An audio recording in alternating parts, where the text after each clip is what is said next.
अंधेरी रात, घना सन्नाटा, चारों तरफ सिर्फ झींगुरों की आवाज। लेकिन इस खामोशी के बीच कोई था जो देख रहा था, सुन रहा था, इंतजार कर रहा था। कहानी एक ऐसे घर की जहां रातें सिर्फ रातें नहीं होती, बल्कि भय और साए से भरी होती है।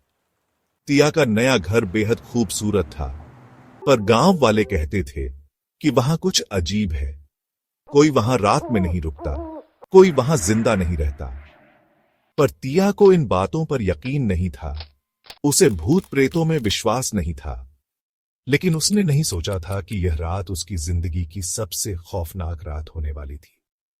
रात के 12 बजे, जब पूरा गांव सो चुका था, तिया अपने कमरे में अकेली थी और तभी दरवाजे पर किसी ने दस्तक दी। धक धक धक। तिया ने धीरे से दरवाजा खोला, लेकिन बाहर कोई नहीं था। वो वापस पलटी, लेकिन इस बार आईने में उसे एक परछाई दिखी। कोई था, पर वो इंसान नहीं था। सर्द हवा का एक तेज झोंका आया और तभी किसी ने पीछे से उसके कंधे पर हाथ रखा। तिया कांप उठी।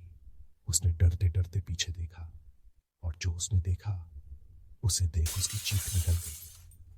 सामने खड़ा था एक जला हुआ चेहरा, सुर्ख लाल आंखें, फटी हुई खाल और एक खौफनाक मुस्कान।